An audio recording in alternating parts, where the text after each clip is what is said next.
இல்லைங்களா? அறுவடி சோளம் குத்தி ஆடு மாடு கண்டி கட்டி அடுப்பு வேற வச்சாங்க அன்னைக்கு. இன்னைக்கு அரைப்படிய ஆக்கிட்டு ஆம்பளைய மறுக்கிட்டு அடுப்பு கூட கிடக்குறாங்க இன்னைக்கு.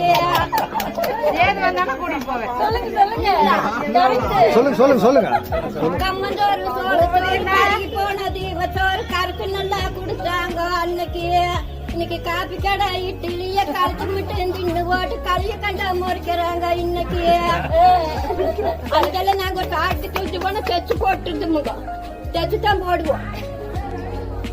கந்த துணி வீத்த துணி குறைஞ்சு போனா வீத்த துணி குறைஞ்சு நல்லா கட்டுனாங்க அன்னைக்கு. இன்னைக்கு சிலுக்கு மேல சிலுக்கு வந்து சீரான வயசு வந்து மிங்க சுபா மீறி போச்சு இன்னைக்கு. அன்னைக்கு எந்த காலத்துல எங்க காலத்துல அன்னைக்கு அத்தை மக மாமா பொண்ணு பார்க்க வந்தா பொண்ணு பார்க்க வாரானா அந்த பிள்ளைகளுக்கு தமாசை தெரிஞ்சு அந்த பிள்ளைங்க அந்த வீட்டுல இருக்காது. அந்த காலத்துல வேற வீட்டுக்கு ஓடி இருக்கும்.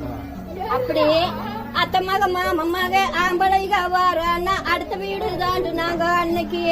இன்னைக்கு அத்தை மக மாமமாக ஆம்பளைங்க வாரானா ஆறுக சொந்திகளை கட்டி பாவாடைய கட்டிட்டு பவுடர் பூசிட்டு பசுப்பு நட நடக்கிறாங்க இன்னைக்கு. பசுப்பு நட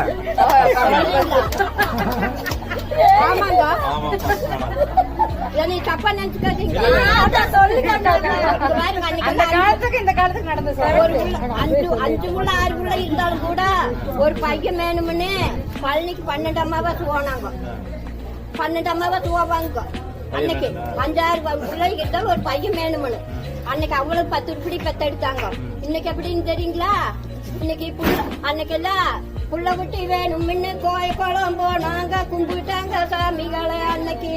இன்னைக்கு புள்ள குட்டி வேண்டாம்னு ஊசியத்தான் போட்டுட்டு உயிர் போக நடக்கிறாங்க இன்னைக்கு. உண்மைங்களா இல்லையோ?